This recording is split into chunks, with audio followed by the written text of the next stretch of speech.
kita perkenalkan terlebih dahulu ya CV pemateri kita kali ini. Mungkin operator bisa di-share screen terlebih dahulu.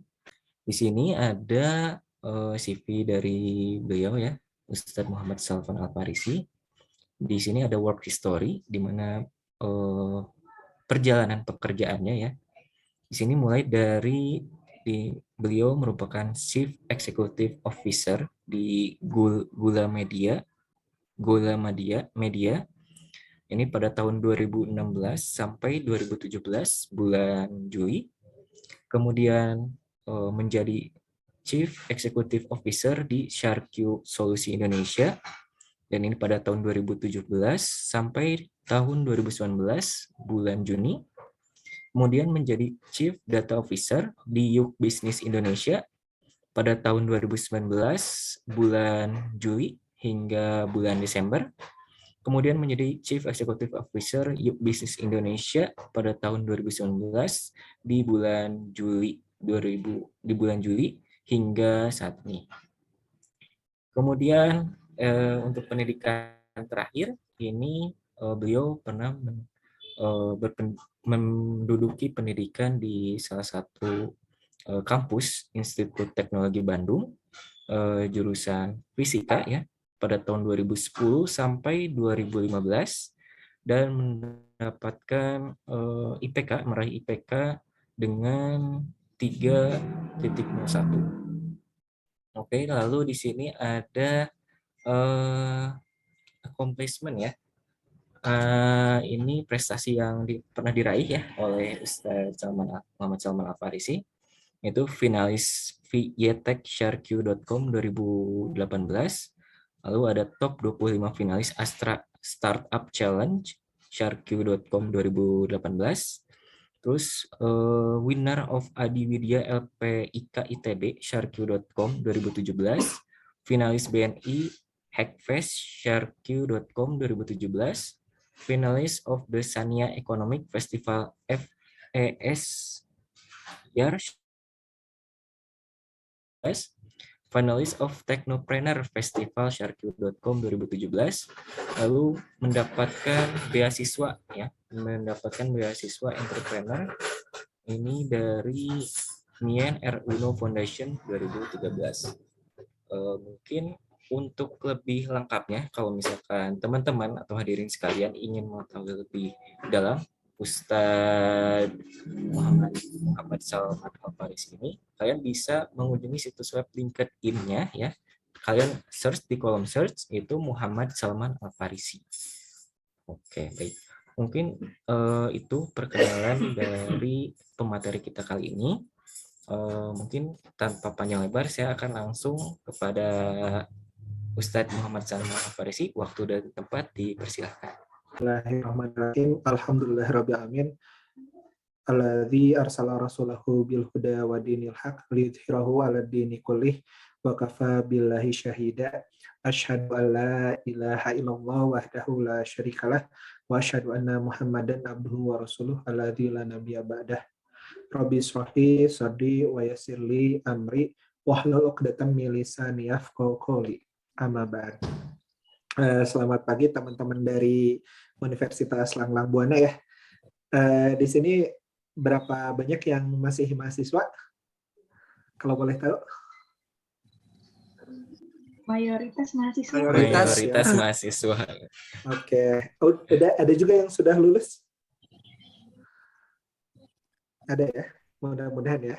Atau sekarang lagi nyusun skripsi dan sebagainya. Segala puji hanya bagi Allah, Tuhan semesta alam yang menciptakan kita semua, yang masih memberikan kita nikmat iman dan nikmat Islam, sehingga kita bisa berkumpul, bermuwajahah walaupun secara online, dan memberi kita kenikmatan sehat sehingga bisa kita bertemu pada kesempatan pagi ini. Salawat serta salam semoga selalu tercurah limpahkan kepada Rasulullah SAW sebagai pemimpin tertinggi kita, yang mudah-mudahan kita menjadi penerus perjuangannya hingga akhir zaman. Terima kasih Kang Rahman ya berarti ya, sudah membuka acara. Sebenarnya saya malu kalau saya disebut ustaz sebenarnya, karena saya lebih banyak menekuni bidang bisnis, tapi mudah-mudahan apa ilmu yang saya dapat selama ini bisa saya bagikan kepada teman-teman dengan tujuan saling menasehati dalam kebaikan, menasehati dalam kesabaran sebagai kewajiban seorang mukmin. Nah, itu mungkin ya teman-teman.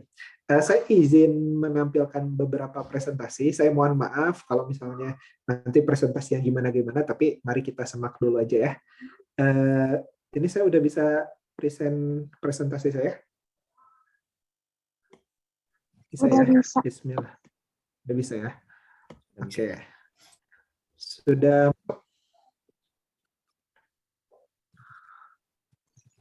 Sudah masuk Kang Rahman? Sudah masuk, Kang. Oke. Sudah masuk. Nah, izinkan saya membuka pertemuan pagi ini dengan sebuah video. Ini video yang bikin saya cukup menarik melihat fenomena anak muda sekarang. Tapi kita lihat aja dulu ya. Oke. Masih di podcast Sesal aja. Kenapa kalau ABG baru gawe itu harus lebay di sosmed? Masuk nggak Kayak suaranya? itu adalah pekerjaan paling sibuk dan paling penting Suaranya di dunia masuk, gitu, Kang. norak lu.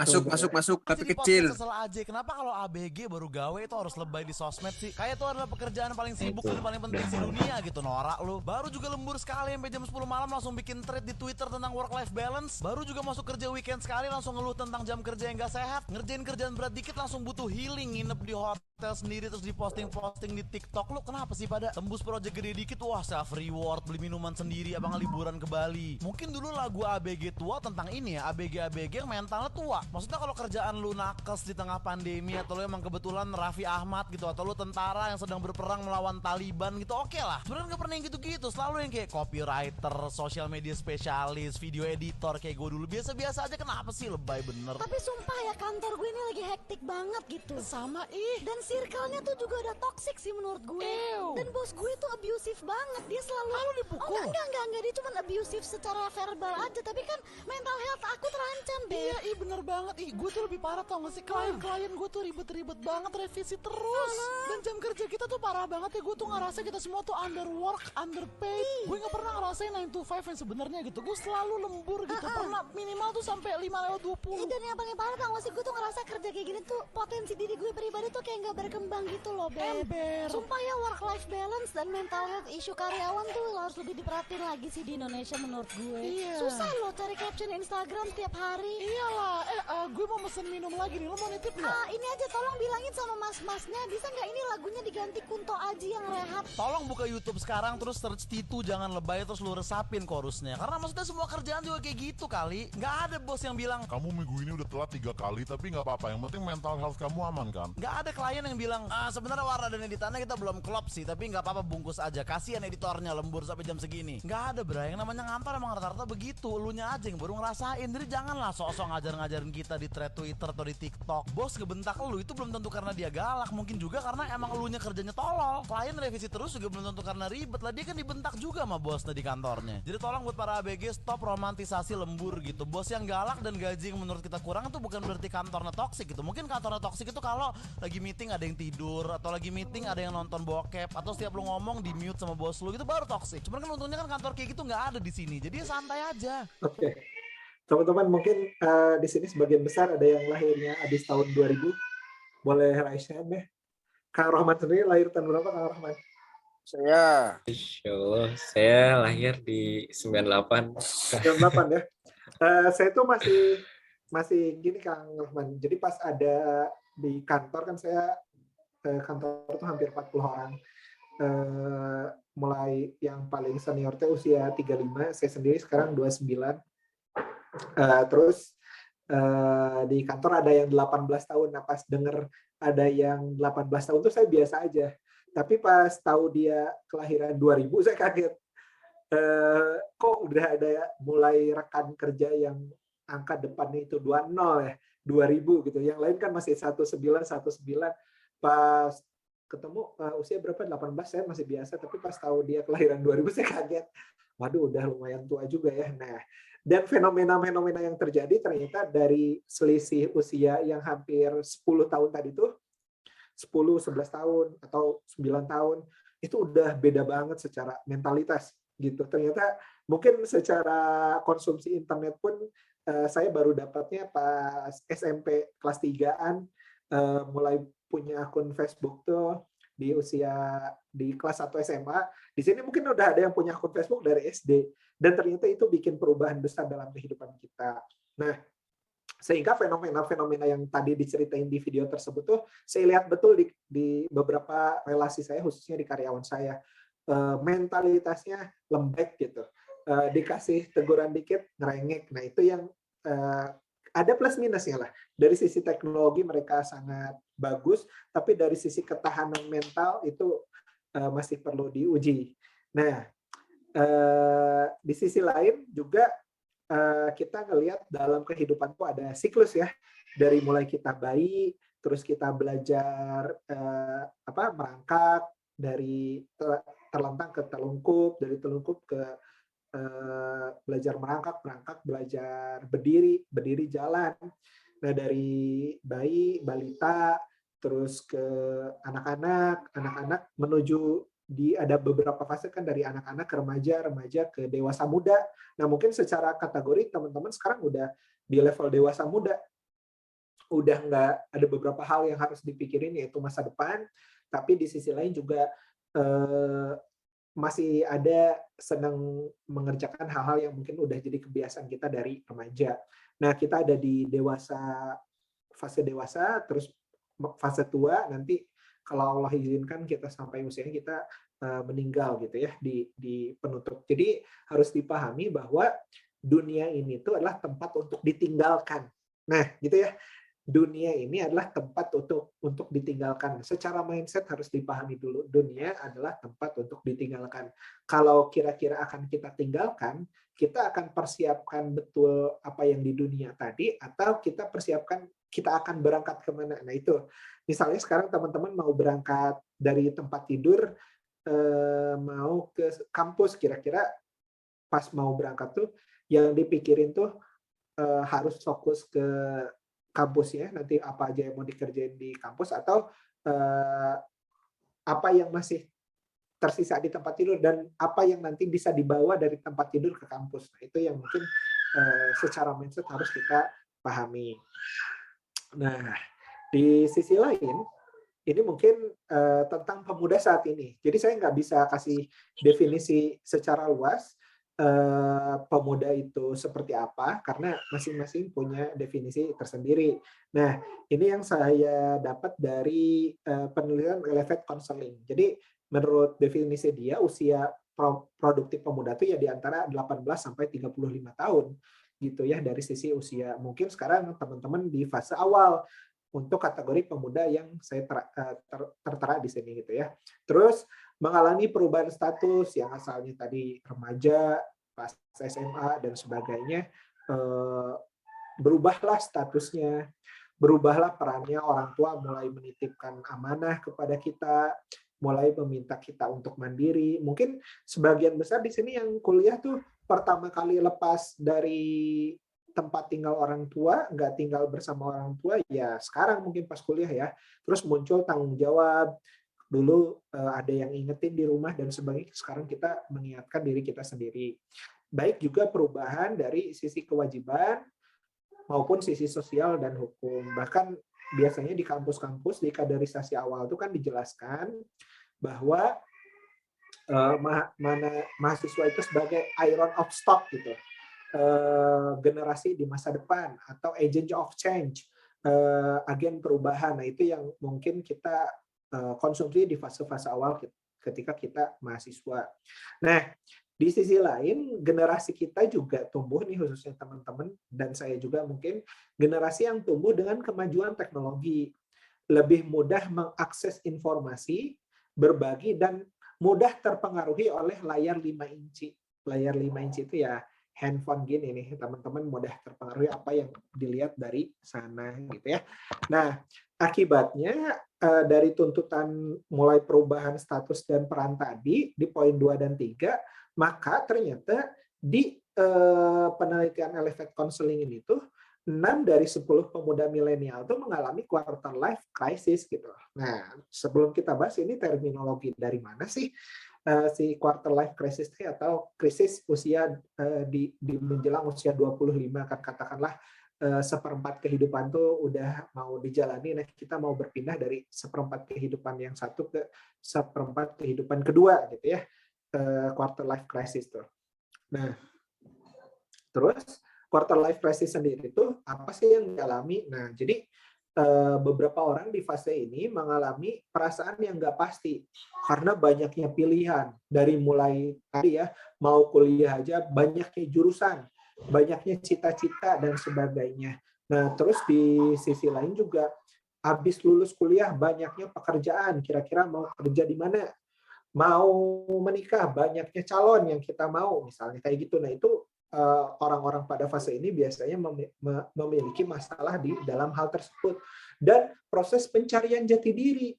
Kira-kira nanti saya ingin dikenang sebagai siapa? Kira-kira saya ingin dikenal sebagai siapa? Nah, itulah yang terjadi pada orang-orang atau pemuda-pemuda di fase tersebut.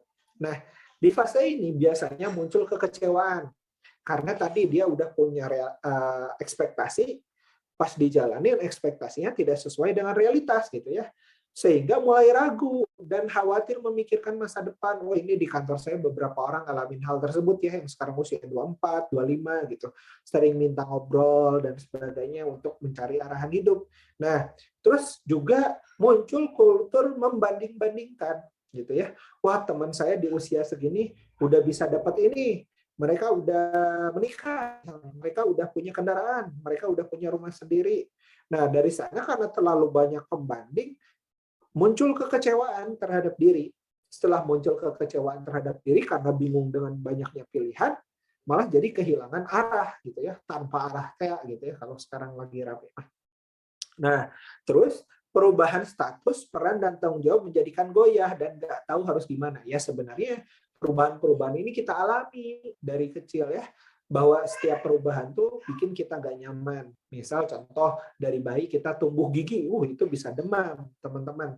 Dari merangkak ke berdiri itu banyak jatuhnya juga.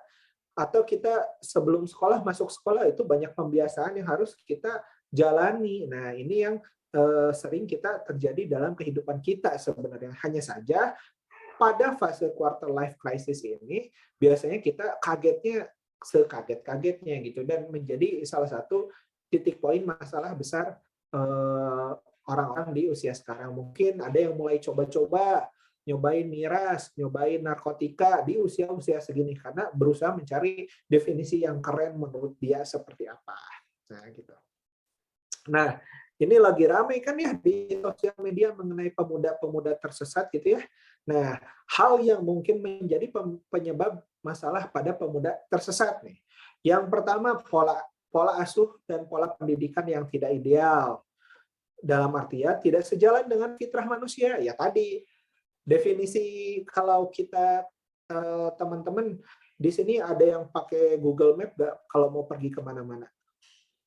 Ada ya mungkin ya yang nggak tahu nih saya mau perjalanan kemana. Nah, kalau tersesatnya kan gini, sesederhana saya dari Bandung mau ke Garut, tapi saya malah ambil jalan Jatinangor ke arah Sumedang, nanti tembus ke Cirebon. Nah, bolehkah itu disebut tersesat? Boleh, karena tidak sesuai dengan peta, tidak sesuai dengan hudan, tidak sesuai dengan petunjuk. Nah, ini kita samain definisi dulu ya, hal yang mungkin menjadi penyebab masalah pada pemuda tersesat. Tersesat dari mana? Kan definisi tersesatnya ada panduannya, dan dia melenceng dari panduannya. Nah, panduan kita itu apa? Nah, itu dulu deh yang harus diberesin. Sehingga nanti quarter life crisis itu jadi penting untuk dibahas. Karena kalau udah jelas panduan mah, gini deh, di sini ada yang pernah jalan ke Bandung Selatan gitu, atau ada yang pernah jalan ke Kopo lah, ke Kopo kan katanya. Ada. Kopo itu, nah mana coba orang Kopo? Saya sendiri. Kang Rahman orang Kopo. Katanya Katanya jalan Kopo tuh udah macet semenjak zaman Majapahit ya. Betul sekali. Betul sekali ya, bercanda. Katanya saya baca di Twitter jalan Kopo itu sudah macet semenjak zaman Majapahit. Terus ada seorang laki-laki pengen berkenalan dengan seorang perempuan, ditanya, kamu kuliah di mana? Di sini. Tinggal di mana? Di Kopo. Langsung diblok nomornya karena jauh, cenah. Jeung macet gitunya. Derita-derita orang Kopo. Tapi kalau udah ngerti bahwa Kopo kayak gitu, pas tahu macet ya udah dijalani, dan memang harusnya seperti ini gitu kehidupan teh. Gak usah gelisah. Wah, jalan Kopo seperti ini, kayak yang belum pernah ke sana. Padahal Allah sudah menunjukkan kalau petunjuk kita Al-Quran, kehidupan itu nanti akan seperti ini, seperti ini, seperti ini. Jadi pas kejadian nggak perlu kaget. Nah, kurang lebih kayak gitulah. Jadi kita samain dulu definisinya, tersesat ini tuh dari mana? Dari panduannya, gitu ya. Nah, kenapa bisa sampai seperti itu? Hasil analisa saya sama beberapa praktisi yang sudah berkeluarga, kita amati nih. Saya juga punya saudara yang bermasalah, ada yang oke. Nah, ini tuh apa sih yang bedain? Karena kita lahir tinggal di tempat yang sama, tumbuh di lingkungan yang sama, dari kakek nenek yang sama, tapi kok besarnya jadi beda dari sisi akhlak dan sebagainya. Nah, yang kita lihat tuh paling awal tuh justru di pola asuh dan pola pendidikan yang tidak ideal atau tidak sejalan dengan fitrah manusia. Nah, apa sih fitrahnya manusia? Apa sih tujuan manusia diturunkan ke dunia? Kan kita udah tahu ya, untuk beribadah, untuk mencari ridho Allah, untuk menjadi khilafah.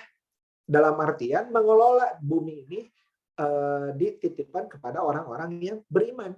Dan Allah tidak ridho sama sekali kalau ada bumi yang terbengkalai, yang tidak dimanfaatkan gitu ya. Nah, terus yang kedua, tidak mengenal jati diri. Ya, tadi saya udah bilang tujuan hidup dan bagaimana mencapai tujuan tersebut. Jadi, bahkan kalau yang tidak punya tujuan mah tidak bisa dikatakan tersesat. Misalnya, nih si punten di sini ada Ableh misalnya, atau siapalah namanya, Fulan. Nah, si Fulan teh mau mau pergi, ditanya kamu mau pergi kemana, tidak tahu. Karena tidak tahu mau kemana, kita bahkan tidak bisa ngomong orang ini tersesat karena nggak tahu mau kemana ya. Nah, beda kasus kalau dia bilang mau dari arah Bandung mau ke Garut, tapi malah belok ke Jalan Sumedang, dari Sumedang malah ke Cirebon. Nah, itu bisa kita bilang dia tersesat gitu dari tujuannya. Nah, sekarang harus clear dulu tujuannya mau mana, mau kemana? Ke Garut. Ke Garut bisa naik apa? Bisa naik motor, bisa naik mobil, bisa naik bis, bisa jalan kaki. Tapi jelas semua pilihan tadi berakhir ke Garut gitu.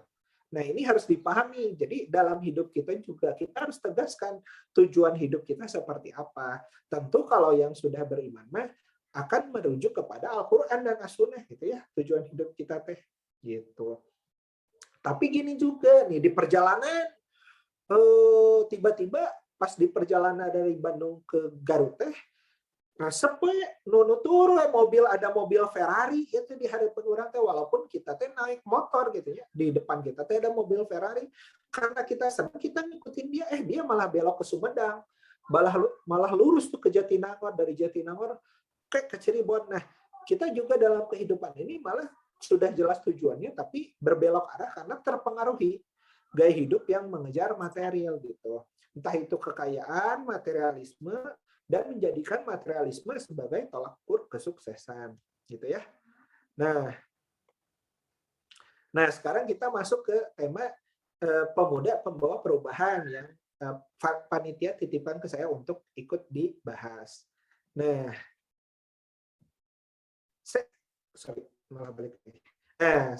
kita ada hadis sahih dari riwayat At-Tirmizi yang kurang lebih bunyi matanya seperti ini. Tidak akan bergeser kaki manusia di hari kiamat dari sisi robnya, sehingga ditanya 5 hal. Jadi maksudnya kan ketika di hari kiamat itu berhenti tuh, tidak akan bergeser, jadi berhenti dan akan ditanya minimal tentang 5 hal. Yang pertama tentang umurnya. Dalam apa ia gunakan. Jadi umurnya itu dipakai buat apa? Allah ngasih modal itu usia ini dipakai buat apa?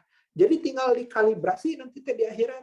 Allah teh titipin usia untuk beribadah, untuk mengabdi kepada Allah, untuk mengelola bumi, ya, untuk dikelola buminya oleh orang-orang beriman. Terus ditanya, nah modal yang dulu dikasih kan ada yang dikasihnya usianya 10 tahun, ada yang dikasihnya 20 tahun, ada yang 35, ya masing-masing punya waktu tugasnya masing-masing gitu. Nah, terus yang kedua ditanya tentang masa mudanya, dalam apa ia habiskan? Masa mudanya nih di usia yang teman-teman sekarang jalani kira-kira dipakai buat apa gitu. Nah, dan Allah akan minta pertanggungjawaban itu nanti. Dan tentang hartanya dari mana ia peroleh dan dalam apa ia belanjakan gitu ya. Dan tentang apa ia amalkan dari apa yang ia ketahui. Jadi ilmu nih sekarang udah pada kuliah kan itu terjadi apa? Nah, minimal mah gini, tidak semua orang yang daftar ke Universitas Nanglang Buana teh semua masuk.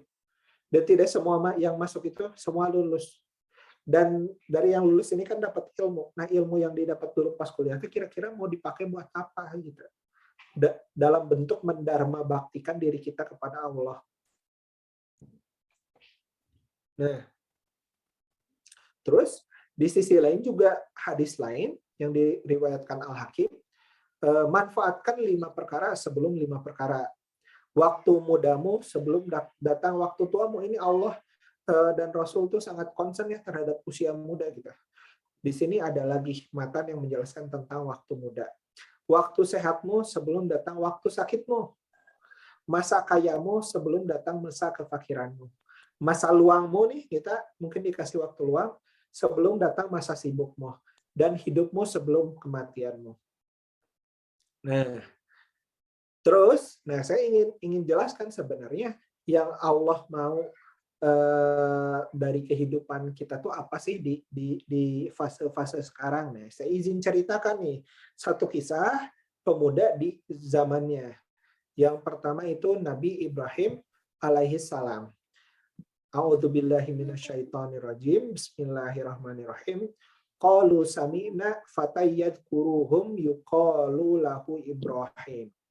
Nah, qalu mereka berkata, sami'na, kami mendengar, fatan. Fatan ini dalam bahasa Arab artinya pemuda. Ya, jadi qalu itu kan saya bukan ahli bahasa Arab tapi sedikit-sedikit ngerti lah. Qalu mereka berkata, sami'na, kami mendengarkan. Fatan tuh di sini kan fatan nih. Fatan ini definisinya pemuda. Yadkuruhum, yang mencela berhala yadkuruhum yuqalu lahu Ibrahim. Yadkuruhum yuqalu lahu Ibrahim. Yang mencela berhala yuqalu, mereka berkata lahu, dialah Ibrahim. Nah, jadi di zaman Nabi Ibrahim tuh, Nabi Ibrahim sebagai pemuda kan ayahnya seorang pematungnya yang bikin berhala. Dan berhala ini sebenarnya mereka juga paham. Mereka bukan sembah patungnya, tapi patung ini sebagai simbol. Simbol-simbol. Jadi orang tuh sebenarnya yang bikin berhala tuh bukan pengen, misalnya bikin berhala dari semen atau dari batu. Mereka ngerti batu itu tidak punya kekuatan. Tapi dengan mengubah batu jadi sebuah simbol, nah kurang lebih seperti itu. Di zaman Rasulullah sendiri tuh mulai berhala-berhala di zaman jahiliyah kan dulu. Pematung pertama itu namanya Amr bin Luhai. Dia yang bawa berhala. Ya, dia yang sering ada suara ini mungkin bisa di-mute dulu.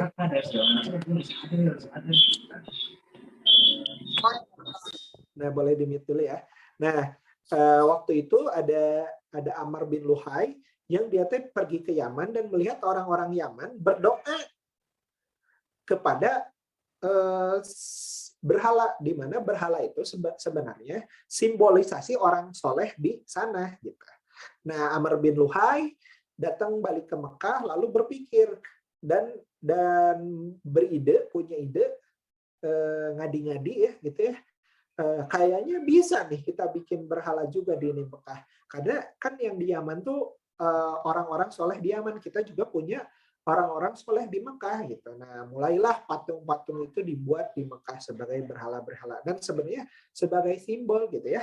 Nah, waktu itu tuh Ibrahim kan Nabi Ibrahim pernah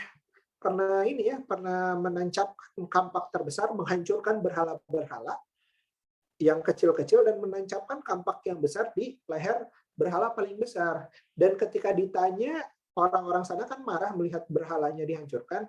Terus mereka bertanya kepada Ibrahim, siapa yang menghancurkan berhala-berhala yang lain? Tanya tuh ke yang paling gede. Kalau memang bisa ditanya gitu. Nah, ini kan bentuk celaan ya. Dari sini aja bisa kita lihat di surat Al-Anbiya ayat 60 ini tuh Nabi Ibrahim sebagai orang yang kritis. Orang yang mengikro gitu, melihat kondisi dan minimal kan punya kegelisahan melihat fenomena masyarakat seperti itu teh.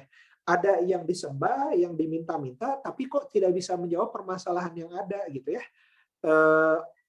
Dari budget yang dikeluarkan mungkin orang-orang saat itu untuk berkorban kepada berhala-berhala ini, tapi kok berhala nggak ngasih feedback. Nah, dari kritis itu gimana cara menyampaikan kritis terbaik?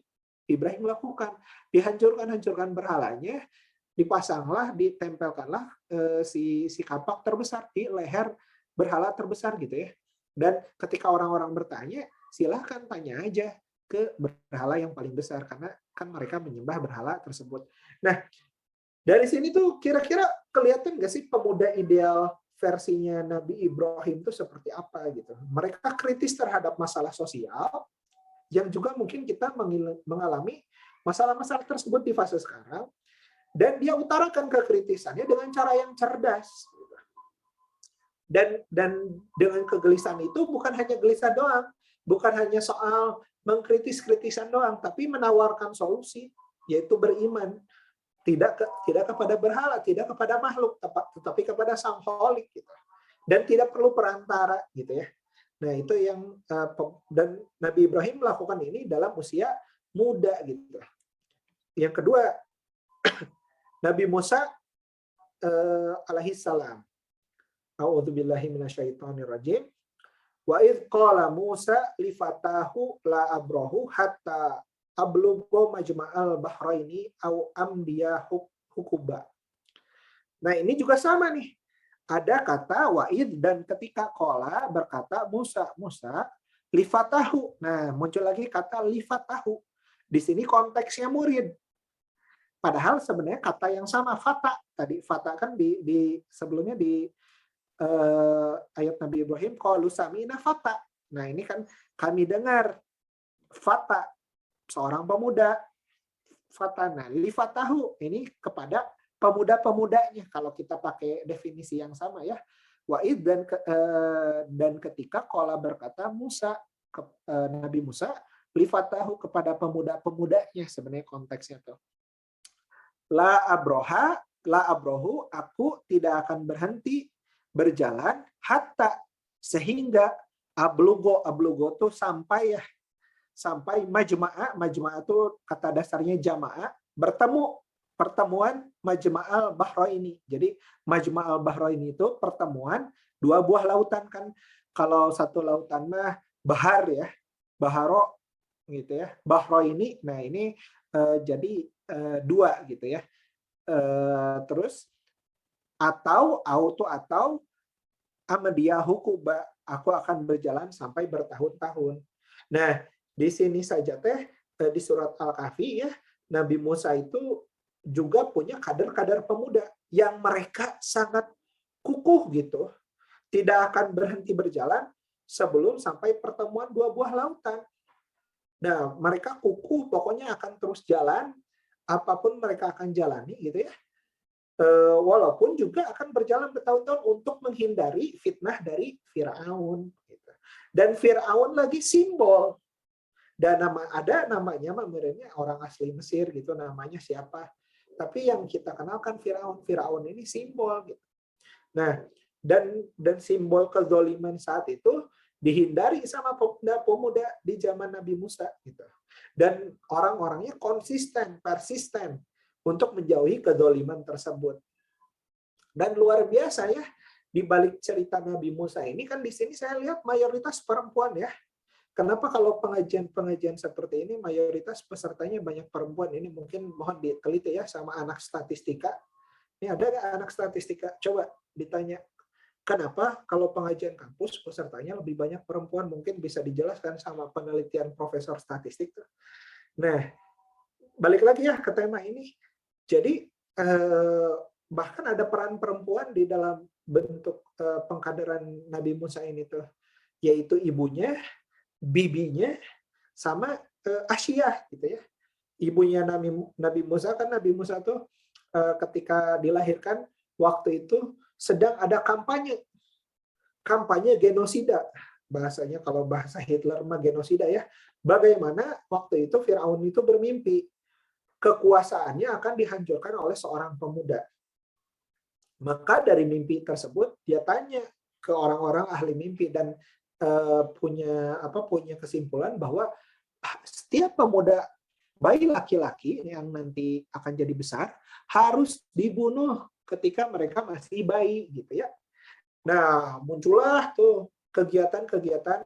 Jadi Firaun menggunakan aparatur pemerintahannya buat melakukan program pemerintah di Firaun saat itu tuh. Firaun menugaskan bawahan-bawahannya untuk menginspeksi ke seluruh masyarakat Mesir saat itu. Dan ingatkan Nabi Musa itu sampai disembunyikan di dalam sebuah kuali, karena itu orang-orang pada masuk ya ke rumah-rumah menggeledah gitu. Nah, sampai waktu itu tuh di sebuah kuali Firaun Nabi Musa disembunyikan oleh ibunya. Disembunyikan dan si kualinya nyala gitu. Jadi nyala maksudnya di atas tungku yang menyala. Jadi nggak dicek karena nggak mungkin bayi disembunyikan di sana, dan akhirnya Nabi Musa selamat gitu ya. Nah, habis gitu dihanyutkanlah Nabi Musa oleh ibunya di Sungai Nil, dan diminta selama perjalanan itu dijaga sama sosok perempuan lagi, dijaga, diikuti, dan dipastikan bahwa bayi tersebut sampai ke kerajaan, kan Sungai Nil melewati kerajaan juga, dan di kerajaan si bayinya diambil oleh Siti Asiyah gitu ya, diambil dan dirawat di sana. Ini luar biasa nih kecerdasan sosok-sosok 3 orang perempuan yang dirindukan surga ini tuh buat mendesain dan melawan sebuah sistem Firaun saat itu, ternyata bisa dihancurkan oleh wanita gitu ya. Jadi hancurlah laki-laki mah oleh wanita mah bisa. Dan contoh terbaik tuh Firaun, nah tinggal kekuatan laki-laki ini bisa dikalahkan oleh wanita ini, mau dipakai oleh apa? Nah, 3 sosok wanita tadi, Siti Asiyah, ibunya Nabi Musa, dan perempuan yang menjaga perjalanan Nabi Musa dari ibu sampai ke istana tuh, merekalah yang mendesain gitu sampai sistem Firaun hancur gitu ya. Nah, jadi perempuan ini di Islam sangat dihargai dan jadi sosok-sosok besar gitu ya. Bahkan Sayyidah Khadijah tuh bilang, jika harta habis, jika tidak ada lagi yang bisa diperjuangkan, jika tidak ada lagi yang bisa dikorbankan, kalau memang diperlukan, ambil saja tulang rusukku gitu ya, kata Sayyidah Khadijah kepada baginda Rasulullah SAW untuk digunakan untuk perjuangan jihad gitu ya. Nah, ini balik lagi ya ke kisah Nabi Musa. Nabi Musa itu ternyata punya kader-kader pemuda juga. Wa idh qala Musa li fatahu, dan ketika qala berkata Musa, Nabi Musa li fatahu kepada pemuda-pemudanya gitu ya. Nah, yang selanjutnya juga kisah Nabi Yusuf alaihi salam. A'udzubillahi minasyaitonirrajim. Qala rabbas sajnu ahabbu ilayya mimma yad'unani ilaih. Wa illa tasrif anna kaidahunna asbu ilaihinna wa akum minal jahilin. Qala berkata Nabi Yusuf ya, yang berkata rabbas sajnu, wahai Tuhanku, asyajnu untuk penjara ya. Ahabbu, kan kalau teman-teman dengar nih anak-anak, kalau bahasa Arabnya uhibbuka fillah, aku mencintaimu karena Allah. Nah, di sini ahabbu, aku mencintai, ilayya kepada penjara. Jadi asyajnu untuk penjara, ahabbu ilayya, aku mencintainya gitu ya. Jadi qala berkata Nabi Musa, robba, wahai Tuhanku, asyajnu penjara, ahabbu ilayya, lebih aku cintai kepadanya, mimma, daripada yad'unani, memenuhi yad'u itu kan seruan ya. Yad'unani memenuhi ajakan, memenuhi seruan mereka kepadaku, ilahi kepadanya gitu ya.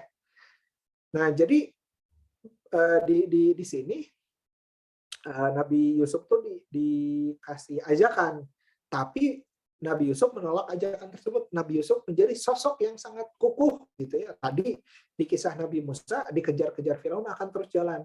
Di kisah Nabi Yusuf dengan kekukuhannya mau dikasih ajakan juga menolak gitu, lebih baik dipenjara. Wa illa tasrif anna kaidahunna asbul ilaihinna wa akum minal jahilin. Nah, Nabi Musa ini punya sikap seperti ini ketika masih pemuda gitu ya.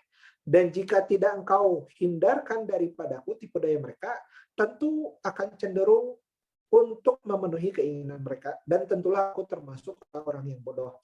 Jadi justru dari sosok-sosok pemuda di belakang tadi, kita melihat sosok yang kritis dan pandai mengkomunikasikan.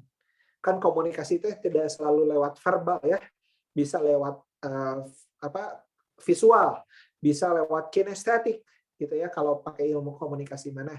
Nabi Ibrahim berhasil mengkomunikasikan, mengkampanyekan akidah yang benar itu kepada orang-orang di sana dengan cara menghancurkan berhala-berhala di sana. Nabi Musa dengan pemuda-pemudanya punya sikap yang kukuh, yang teguh, akan terus berjalan apapun yang terjadi gitu ya, untuk menghindari kezoliman atau fitnah dari Firaun. Nabi Yusuf bahkan juga punya pemikiran yang sama kukuhnya, yang punya persepsi penjara itu lebih baik dibanding memenuhi ajakan mereka gitu ya. Nah, di kisah lain ada ini ya, pemuda Ashabul Kahfi. A'udzubillahi minasyaitonirrajim. Nahnu naqussu 'alaika naba'hum bil haqq. Innahum fityatun amanu bi rabbihim wa zidnahum huda. Nahnu kami naqussu, qussu itu nih al-qasas, kisah ya. Naqussu kami kisahkan gitu ya. Alaika kepadamu, khitabnya di sini kata Nabi Muhammad, naba'ahum. Naba itu berita, cerita, bilhaq gitu ya. Kisah naba'ahum, kisah kepada mereka, bilhaq dengan benar. Nah, innahum, inna itu sesungguhnya hum mereka, fityatun. Nah, kata dasarnya juga fata. Fata ya, fityatun di sini jamak, pemuda-pemuda amanu yang beriman birobihim kepada Tuhan mereka. Dan kami di sini dan kami wa zidnahum, zada itu kan ya zada aimanihim, bertambah keimanan mereka. Nah, ini zada itu bertambah, wa zidnahum, dan kami tambahkan kepada mereka hudan, petunjuk gitu. Jadi justru di kisah pemuda Kahfi yang sudah teman-teman tentu masyhur, untuk menjaga akidahnya mereka bahkan bersembunyi di dalam gua, dan di sana mereka ditidurkan ratusan tahun sampai diketahui mata uang yang mereka pegang itu sudah tidak laku gitu ya. Nah, yang harus kita pahami, pemuda itu sentral juga sebagai tokoh-tokoh. Rasulullah sendiri dulu punya ormas gitu, kalau bahasa sekarang mah ormas. Dulu tuh Rasulullah aktif di ormas namanya Hilful Fudul. Jadi organisasi kepemudaan di Mekah namanya Hilful Fudul. Di sana tokoh-tokoh pemuda Mekah yang punya semangat untuk memperjuangkan keberjayaan Mekah, di sana mereka berkumpul gitu ya. Nah, di sini juga sosok pemuda itu ditunjukkan oleh Ashabul Kahfi yang punya keteguhan yang kuat untuk menjaga akidah mereka. Apa yang dijaga? Yang sudah jelas mereka ingin tuju gitu. Jadi pas dikasih godaan apapun, ya mereka tidak goyah gitu ya. Nah, kita juga tahu nih di kalangan para sahabat ada beberapa contoh pemuda nih, gitu ya. Yang pertama, sahabat Ali bin Abi Thalib yang berislam semenjak 10 tahun usianya gitu ya. Nah, sosok sahabat Ali ini kalau di proses pendidikan Rasul itu kan yang mendidik juga Abu Thalib ya. Abu Thalib itu tentu sebagai seorang yang mendidik Rasul di fase-fase awal. Kita tahu bahwa Rasulullah itu kan dididik oleh ibunya berapa 6 tahun ya, 6 tahun di awal itu dididik 6 bulan awal gitu ya, sampai habis itu dididik oleh satu kelompok Halimatus Sa'diyah. Bani Sa'diyah ini dikenal sebagai keluarga atau daerah yang santun. Jadi pola pendidikan aja tuh udah clear dari awal.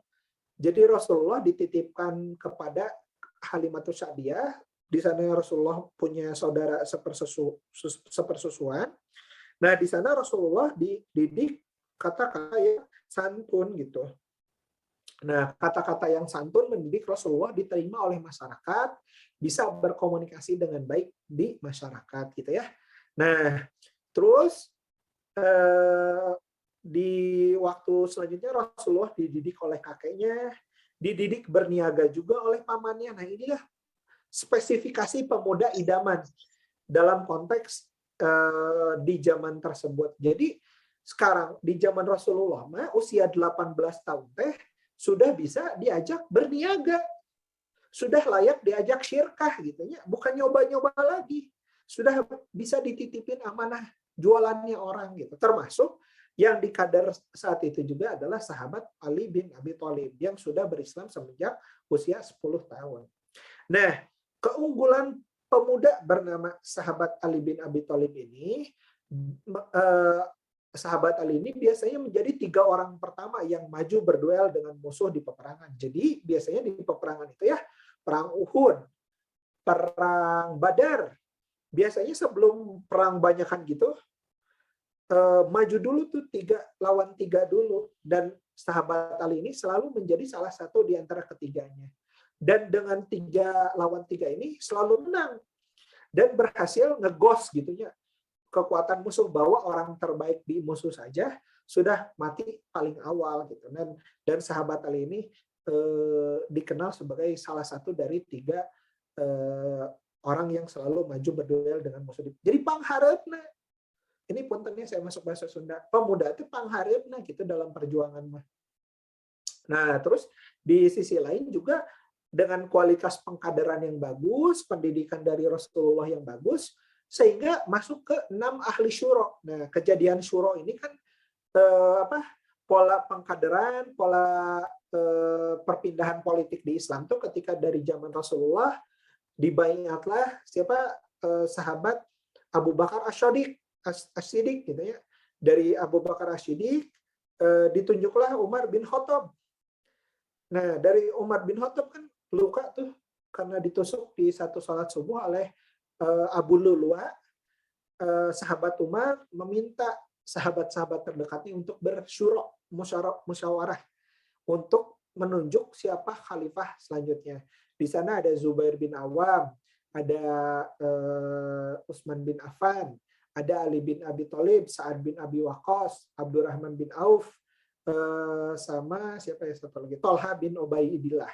Nah, dikumpulkan 6 orang tersebut, dan sahabat Ali ini menjadi salah satu kontributor ide-idenya gitu di syuro tersebut, sehingga hasil keputusan syuro menunjuk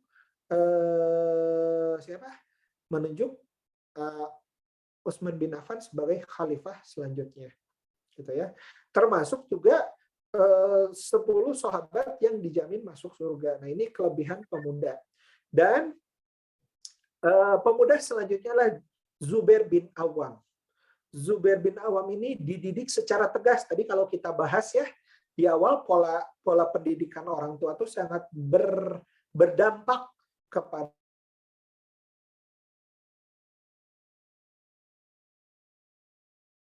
dididik sama ibunya Safiyah. Safiyah ini masih saudaranya Rasulullah gitu ya. Kalau nggak salah masih saudara antara Zubair bin Awam dengan Rasulullah. Nah, Zubair bin Awam ini dari semenjak kecil ya sama ibunya itu kalau jalan kaki di tempat yang gelap ditinggalkan. Jadi ditinggalkan sama ibunya biar jalan sendiri. Kan kalau anak-anak sekarang mah pengen digendong, pengen apa. Nah, Zubair bin Awam ini dari kecil udah dididik keras kayak gitu sama ibunya, tegas gitu. Sehingga muncul mentalitas yang kuat. Banyak peperangan, sahabat Zubair itu kalau di salah satu peperangan ada musuh yang badannya besar banget, yang menghibas-ngibaskan pedangnya, semua badannya pakai jirah, pakai besi, sehingga hanya menyisakan menyisakan celah di dua mata saja gitu, karena itu doang untuk melihat. Jubair bin Awam sangat ahli menggunakan tombak, dilemparkanlah si tombak tersebut ke orang tersebut dan pas mengenai celah di antara kedua matanya. Itu kan keahlian yang luar biasa ya. Nah, di usia 15 tahun tuh Zubair bin Awam tuh pernah mendengar kisah bahwa Rasulullah meninggal. Jadi ada fitnah yang beredar di kota Mekah bahwa Rasulullah sudah mati. Nah, Zubair bin Awam ini yang menghunuskan pedang pertama buat mencari siapa yang membunuh Rasulullah. Nah, dan diketahui Rasulullah tidak meninggal saat itu kan. Tapi Zubair bin Awam punya keberanian saat itu, bahkan sebelum Umar bin Khattab masuk Islam. Tapi sudah siap tuh melawan musuh-musuh Islam dari semenjak usia 15 tahun. Dan beliau menjadi hawari atau pelindungnya Rasulullah di peperangan, jadi bentengnya gitu. Zubair bin Awam tuh yang melindungi, yang selalu beredar di sekitar Rasulullah ketika peperangan. Nah, di sisi lain juga termasuk ahli syura tadi dan termasuk 10 sahabat yang dijamin masuk surga. Nah, tentu untuk membentuk seorang sahabat seperti Zubair ini tidak oleh kuliah 4 tahun. Ini harus dididik di rumah gitu. Dan bahkan bagaimana mungkin bisa orang tua, ayah dan ibunya meng-create, memfasilitasi kira-kira si anak ini besarnya mau jadi apa nanti. Bisa dibaca potensinya dari awal. Dan ini punya kekuatan fisik. Dan Ali bin Abi Thalib itu dikenal sebagai saintisnya atau ahli ilmunya di zaman Rasulullah gitu ya. Nah, yang selanjutnya juga Thalhah bin Ubaidillah berislam sejak usia 16 tahun. Termasuk 6 ahli syura juga yang tadi saya ceritakan, termasuk 10 sahabat yang dijamin masuk surga. Nah, bahkan sahabat Thalhah ini digelari sebagai syahid yang berjalan di muka bumi. Kalau tidak salah di salah satu peperangan, beliau itu mengorbankan badannya untuk dipanahi, untuk ditebas oleh musuh sehingga Rasulullah tidak terkena tebasan atau panah tersebut. Dikatakan ada 87 sampai 89 luka, tusukan, panah dan sebagainya yang kena ke tubuhnya, tapi Thalhah bin Ubaidillah tetap berjalan gitu. Makanya dibilang sudah syahid sebenarnya. Harusnya sudah meninggal, tapi karena masih tahan, harusnya sudah syahid, sudah wafat, tapi karena masih tahan, dia masih jalan untuk melindungi Rasulullah. Luar biasa pengorbanan Thalhah ini kepada Rasulullah gitu ya. Nah, terus yang selanjutnya Sa'ad bin Abi Waqqas gitu ya. Berislam juga sejak 17 tahun. Jadi sudah menemukan jati diri nih. Yang tadi ya sahabat Ali sudah menemukan jati diri di usia 10 tahun. Kalau Zubair bin Awam di sini 15 tahun justru udah menghunuskan pedang karena sudah dididik sejak kecil oleh ibunya. Jadi kayaknya ngalamin nggak sih sahabat Ali ini quarter life crisis? Ya Rasulullah, aku sedang mengalami quarter life crisis. Kira-kira aku harus menjadi apa? Nggak mungkin mengalami itu karena udah jelas mau dikader jadi apa. Zubair bin Awam di rumahnya udah jelas mau dikader jadi apa. Jadi nggak bisa. Hidup mengalir gitu aja nggak bisa. Nah, yang quarter life crisis itu yang bikin hidupnya mengalir. Dan kita tahu, cuman sampah dan bangkai ikan yang mengalir ngikutin air. Gitu ya. Kalau ikan yang masih hidupnya, dia akan melawan arus. Kecuali ikan mati. Ikan mati ngikutin aliran air. Gitu ya. Nah, terus kembali lagi kepada sahabat Sa'ad bin Abi Waqqas ini berislam sejak usia 17 tahun, sudah menemukan jati dirinya, pemuda pertama yang melemparkan panah di jalan Allah gitu ya. Nah, sosok yang jadi pertama ini kan yang akan selalu dikenang gitu. Terus menjadi bagian dari 6 ahli syura, termasuk juga 10 sahabat yang dijamin masuk surga. Di sisi lain ini Mus'ab bin Umair berislamnya di usia 18 tahun dan dia punya keahlian diplomasi gitu ya, yang bisa mengkader dan mengkondisikan Madinah yang saat itu namanya Yathrib, dikondisikan sehingga pas Mus'ab bin Umair datang ke sana dengan keahlian komunikasinya, dengan kelembutan dan adabnya yang bagus, dia bisa mengambil hati-hati orang Madinah gitu untuk menerima Islam. Dan dai yang menjadi pembuka kunci dakwah di Madinah usia 30 atau 31 tahun. Dan ini sudah dikader Rasul dari semenjak usia 18 tahun gitu. Nah, yang kita lihat dari pemuda-pemuda ini tuh bergerak gitu, bukan rebahan. Kebayang ya kalau diminta rebahan, kira-kira Islam akan menaklukkan 2/3 dunia nggak sih dengan generasi rebahan? Nggak bisa, teman-teman, gitu ya.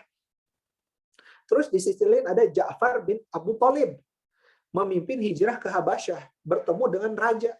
Kebayang tuh sih, teman-teman, di usia 24 tahun nih, mungkin yang sekarang usia 20, itu udah berangkat ketemu presiden dan menawarkan ideologi ke presiden gitu ya. Kebayang nggak sih? Jadi ada raja di Habasyah namanya Raja Najasyi, penganut Nasrani gitu ya. Yang dimana rajanya dikenal sebagai raja yang sangat adil, dan dari sana akhirnya memimpin hijrah ke Habasyah. Dan ngomong itu ke pimpinan terbesar. Orang makan kadang-kadang harapan dosen masih malunya. Rek mau bimbingan dan sebagainya di depan dosen masih malu. Aduh punten ketrok-ketrok bari bawa martabak teh merenya. Ini apa, Ja'far bin Abi Thalib mah nggak bawa martabak itu mah, ketemu Raja Najasyi, tapi berani. Nah, kira-kira di kadar seperti apa nih generasi muda saat itu gitu sampai bisa berani ketemu pimpinan negara usia 24, main PUBG, teman-teman, kumaha ya teh ya, main Mobile Legends, main PUBG, kumaha ya teh, mau jadi apa gitu kalau di masa depan gitunya. Jadi pantas kehilangan arah, quarter life crisis teh. Ja'far bin Abi Thalib tadi ketemu tokoh besar di Habasyah namanya Raja Najasyi, dan waktu itu kalau tidak salah ya, teman-teman bisa cari riwayatnya, Rasulullah ketika Raja Najasyi meninggal, kan penasehat-penasehat berkeyakinan Nasrani ya. Rasulullah ketika Raja Najasyi meninggal itu menugaskan para sahabat untuk sholat gaib. Dan kita tahu sholat jenazah atau sholat gaib hanya untuk orang yang beriman. Kebayang tuh ya, ngajakan, ya punten ya, misalnya Kang Rohman, saya tugaskan habis ini dakwahin Donald Trump, gitu teh. Siga gitu. Atau tolong Islamkan Paus Paulus, gitu teh. Mirip siga gitu. Yang dilakukan sama Ja'far bin Abi Thalib ketika Rasulullah menugaskan beliau, Raja Najasyi meninggal, para sahabat diperintahkan untuk sholat gaib. Nah, itulah salah satu riwayat yang menceritakan dan mensyariatkan sholat gaib ketika jenazah orang beriman, lokasinya jauh, dan kita tidak bisa melayat, Rasulullah menugaskan sholat gitu. Sholat gaib kepada Raja Najasyi. Kebayang tuh ya, sok teman-teman, saha deh ya tokoh nu mau dibereskan ya. Barack Obama, saha, terus siapa lagi? Xi Jinping, Elon Musk, sok Elon Musk. Jadi tekudu banget sebenarnya orang Islam sok Islamkan Elon Musk gitu teh. Mark Zuckerberg. Nah, itu coba ada yang kerja ke Facebook teh. Oh, saya cita-cita pengen kerja di Google, pengen kerja di Facebook, bukan hanya sekedar cari materi, tapi harus punya misi gitu. Harus punya misi kira-kira mau apa ke depannya gitu ya. Sebentar ya, saya izin bawa charger dulu nih, kayaknya mau off dulu.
Oke. Sudah ya? Oh, siap sampai 10.30 ya. Oke, teman-teman. tadi sampai Ja'far bin Abu Thalib. Nah, kita teh harusnya ini suaranya sudah masuk ya, Kang Rahman? Udah masuk kan? Udah masuk. Oke, jadi bisa kebayang nggak harus didesain ini di LDK mana? Namanya LDK apa Kang? Punten? Hikmah. Unla. Hikmah. Nah, ini ngedesain gitu sok. Bagaimana nilai-nilai keislaman ini bisa disampaikan ke lingkungan sekitar. Dan kita ingat, dakwah itu terbaik bilhal. Bilhal dengan akhlak, dengan perbuatan. Kalau orang sudah terbeli dengan akhlak kita, ngomong dengan lidah itu lebih gampang, dengan kata-kata itu lebih gampang.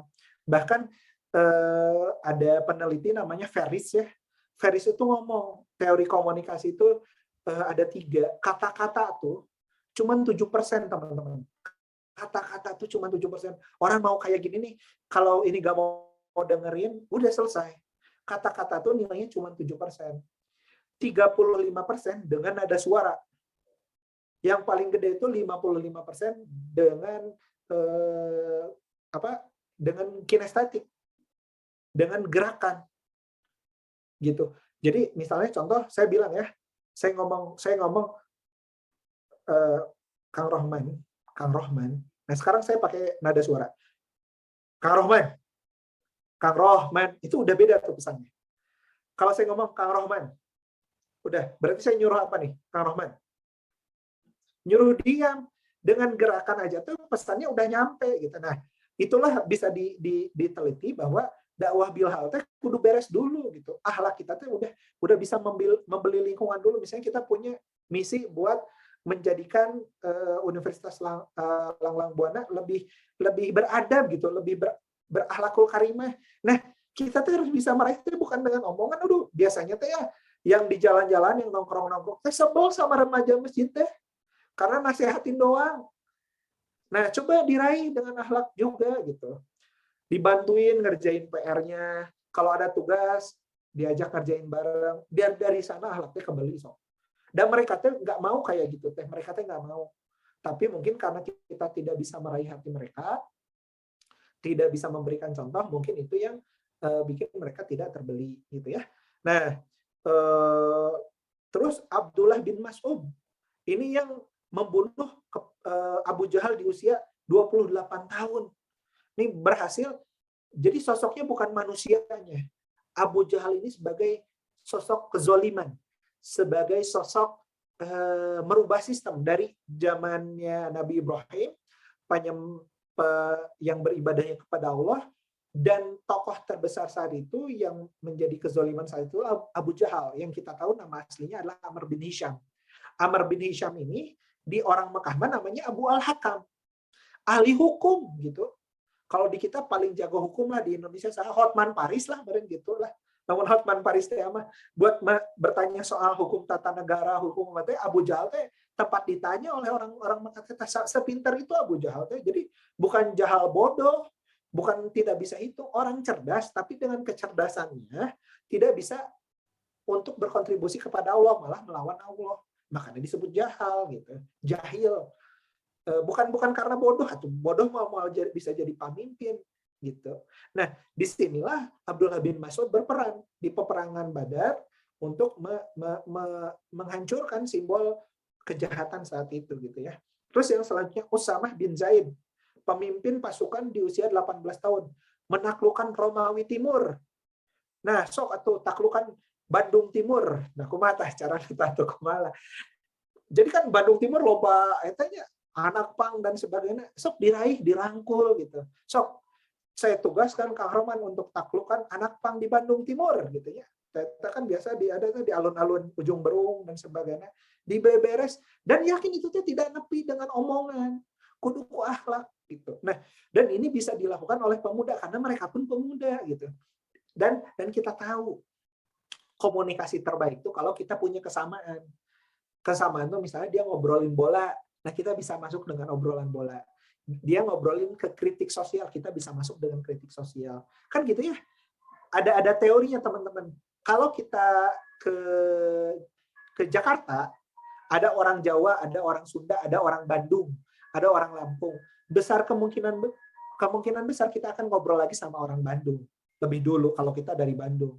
Sama kalau kita keluar negeri, di Amerika misalnya ketemu, ada orang Amerika, ada orang Brazil, ada orang Spanyol, ada orang Jerman, ada orang Cina, sama satu lagi ada orang Malaysia. Kemungkinan besar kita akan ngerasa dekat sama orang Malaysia. Karena kita satu rumpun. Nah, orang tuh suka kalau kita people who like them. Orang suka dengan orang yang seperti mereka gitu. Nah, jadi jangan dari sisi tampilan juga kalau ngajakan ke teman-teman itu kudu batur ke nongkrong, orang aja di kopiah di samping atau batur itu nyaman orang datang teh. Justru sakwe casual kumaha karena bukan berarti kita mengikuti ya, bukan berarti kita mengikuti, tapi orang tuh udah resist duluan gitu. Kalau dengan kayak gitu mah gitu, penampilan beda dikit kan resah kita teh. Termasuk juga teman-teman yang remaja masjid kayak gini. Terus tiba-tiba ada di pengajian ini, katakanlah pengajiannya offline, ada punten bisa pengajian offline, terus ada orang berbikini masuk ke masjid, kan jadi pusat perhatian, nggak nyaman kita juga. Nah, seperti itulah mereka kurang lebih.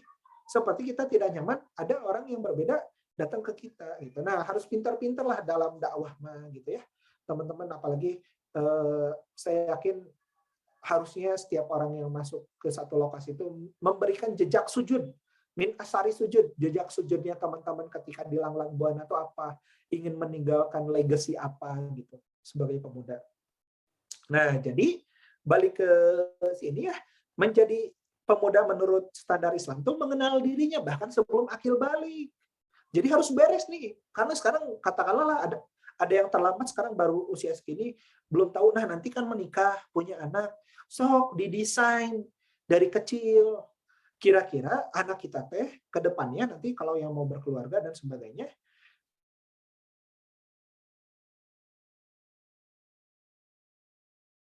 life crisis tuh. Terus kontribusi udah dimulai semenjak masih muda, punya karakter pemberani sama punya kepedulian. Nah, gitu. Berjuang dalam menebarkan nilai-nilai Islam. Nilai-nilai lah yang disampaikan orang teh resist ya dengan istilah. Saya 2010 pernah dengar tuh program deradikalisasi di kampus-kampus. Itu teh kata Quran, jamaah, kata Islam, iman, jihad dan sebagainya memang didesain dijelek-jelekan. Memang didesain dijelek-jelekan. Padahal kita tahu jihadnya misalnya berbuat baik dan sebagainya, menebarkan kebaikan, dakwah gitu ya.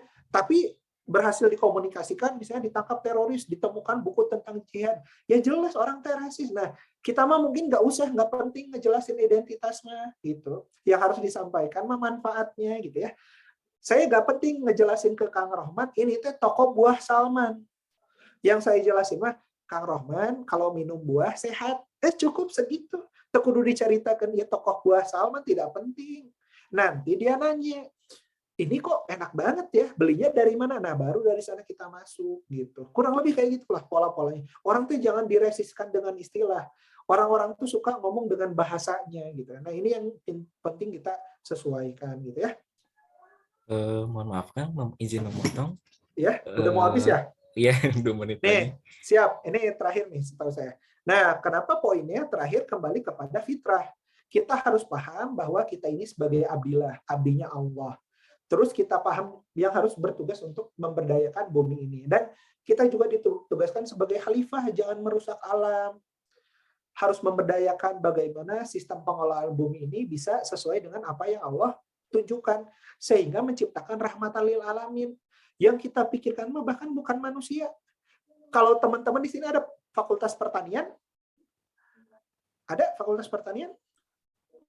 Bisa resen ya kalau misalkan dari misalnya pertanian. Kalau fakultas pertanian perikanan bikin tani itu ya, bikin teknologi pertanian itu yang nggak ngeganggu cacing gitu. Cacing wae kudu dipikiran dina Islam mah. Oh, tuh ada Kang dari Ahwat. Iya, misalnya kalau yang bikin kebun apa gitu, burung-burung aja harus sejahtera, harus dapat rahmat gitu. Nah, inilah tugasnya kita.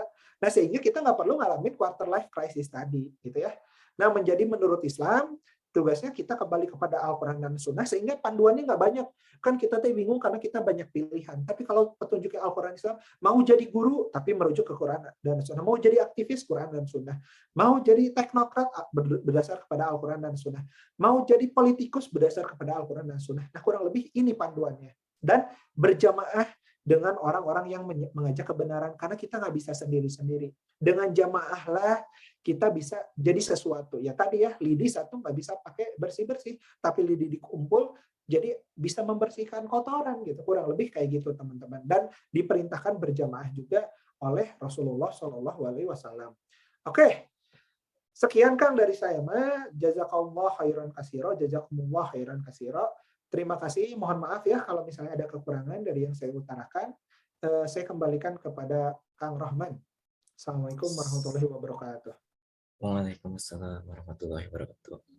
Duh, Masya Allah ya, untuk penyampaian materinya cukup menarik ya. Ini soalnya benar-benar tentang pemuda ya, sangat bermanfaat sekali ya.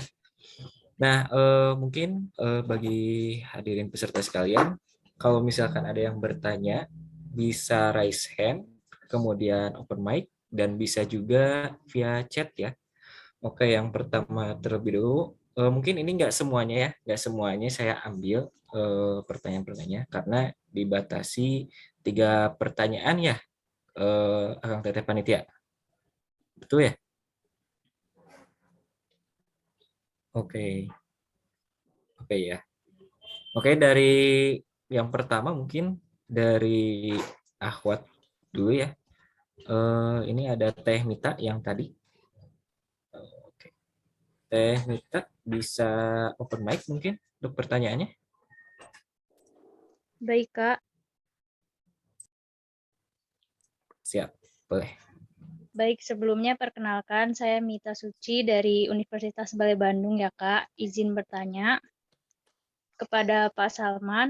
Yang pertama, apakah quarter life crisis ini memang wajar dirasakan bagi pemuda atau adakah batas kewajarannya, Kak? Dan bagaimana hal yang harus pemuda lakukan dalam menghadapi quarter life crisis agar tidak menimbulkan masalah kesehatan psikis pada pemuda?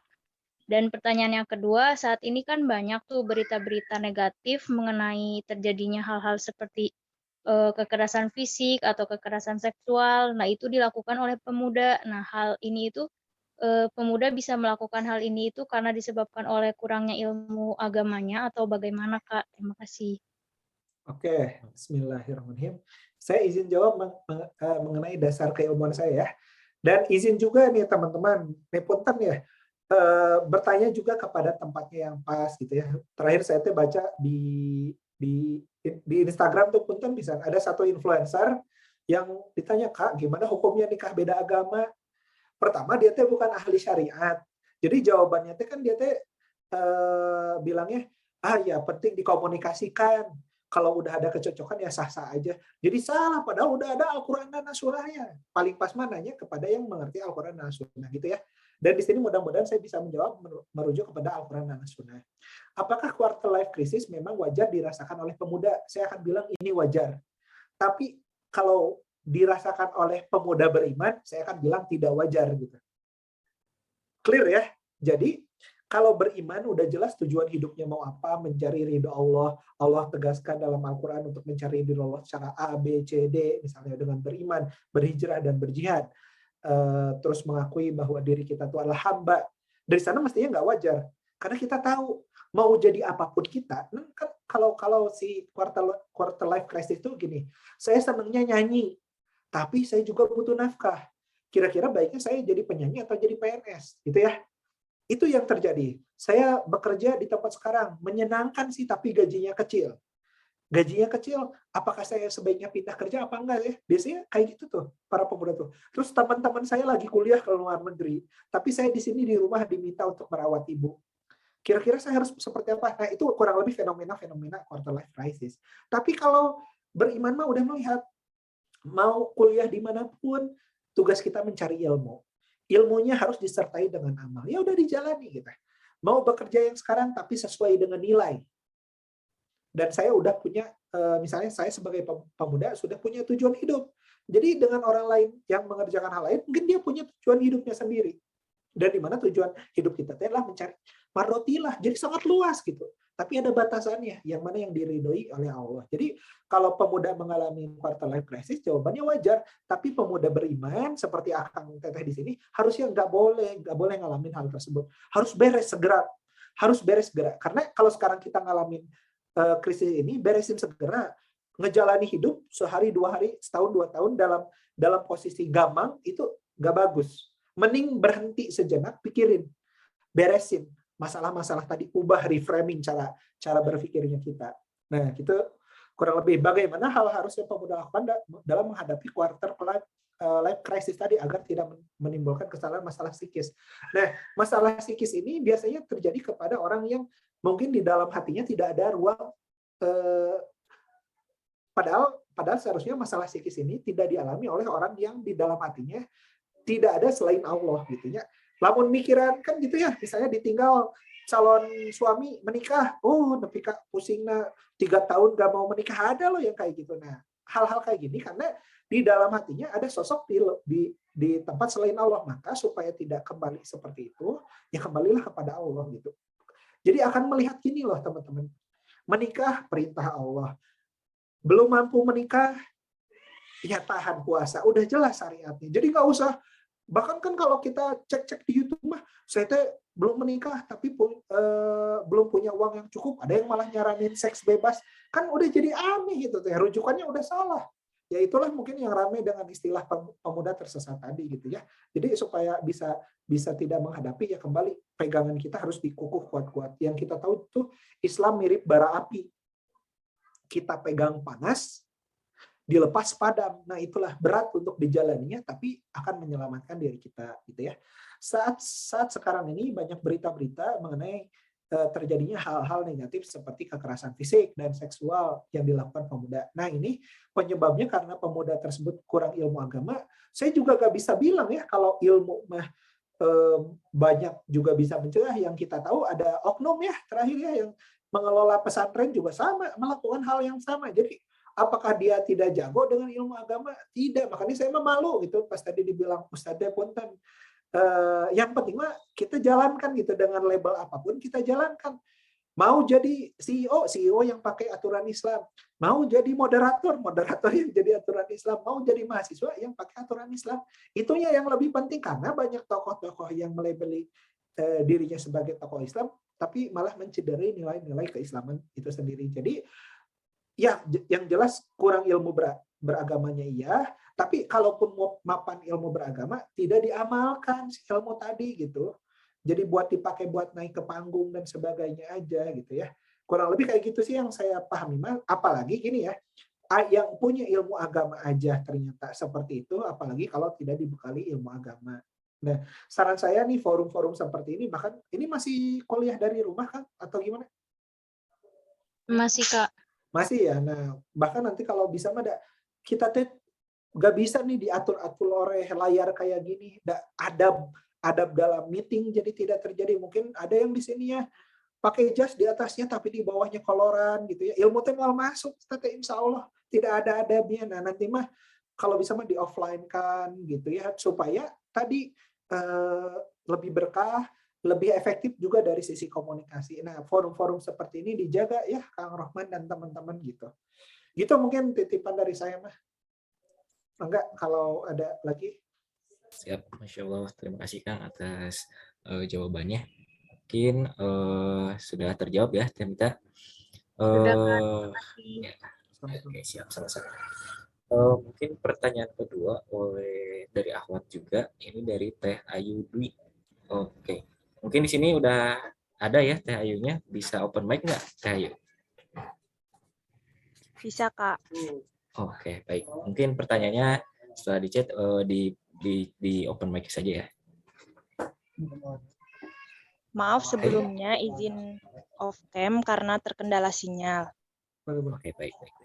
Bismillahirrahmanirrahim. Saya Ayu Dwi dari Universitas Langlang Buana izin bertanya. Penyebab masalah pada pemuda tersesat salah satunya kan karena pola asuh dan pola pendidikan yang tidak ideal. Nah, bagaimana cara pemuda yang hidup dalam keluarga yang kurang pendidikan agar terhindar dari masalah pada pemuda tersesat? Dan bagaimana tips menjadi pemuda ideal di masa yang sangat canggih seperti sekarang ini, khususnya bagi kita pemudi putri atau akhwat? Terima kasih. Oke, Teh Ayu, makasih banget atas pertanyaannya nih. Kan salah satu yang bikin orang kehilangan arah ya. Ini saya pakai istilah pemuda tersesat kan di YouTube rame, loba fans nanti saya gitu ngerti gitu ya. kumaha eta teh gitu. Makanya saya pakai istilah lah, mudah-mudahan bisa ngikutin, tapi bukan bermaksud gimana-gimana. Nah, dari pola asuh yang tidak ideal tadi, kira-kira kumahanya. Nah, saya mau kasih contoh teman-teman. Ada dulu seorang pemuda, namanya Ikrimah. Namanya Ikrimah di zaman Rasulullah. Bapaknya tebak siapa? Ikrimah bin Abu Jahal. Bapaknya teh Abu Jahal. Tadi yang kita udah bahas. Tapi setelah Futuh Makkah, beliau berislam gitu, berislam dan membela Islam. Jadi pertanyaannya gini, kalau memang masa lalu kita buruk, cara didik kita buruk, oke, di psikologis mungkin akan dibahas nih, ada teman-teman yang anak psikologi atau apa gitu ya di sini. Di ilmu psikologi itu ditanya, dulu dididik dengan cara apa dan sebagainya, didramatisasi, diglorifikasi. Bagus mungkin untuk tahu penyebab kenapa orang seperti itu. Tapi yang pertanyaan, oke, saya dulu punya masalah hidup. Saya dulu hina, saya dulu bermasalah. Sekarang ke depannya mau gimana? Nah, itu yang harus kita tegaskan gitu. Sekarang ke depannya mau gimana? Oke, orang tua. Wah, saya sejujurnya gini ya, teman-teman, saya di daerah asal saya sekarang saya lagi ngelola beberapa teman-teman yang memang kena obat-obatan, mabuk-mabukan dan sebagainya. Itu nggak mau tuh diajak-ajak ke masjid, nggak mau. Hayang nanti di kafe ngobrol nanti. Hayang nanti di kafe. Diajak ke masjid mah tehayangan. Ayah pernah satu kejadian, saya Hamin 2 Idul Fitrinya ngobrol, itu kunaon dan sebagainya, sing saroleh dan sebagainya, saya nggak sengaja. Hamin 1 Idul Fitri marabok, kata kare kamari di papatahan teh. Kare kamari isukan geus marabok deh. Ya seperti itulah mungkin cara meraih anak muda, tapi saya amati ini tuh memang di keluarga can beres dan sebagainya. Alhamdulillah nih sekarang pelan-pelan gitunya dengan meraih bilhalna gitunya.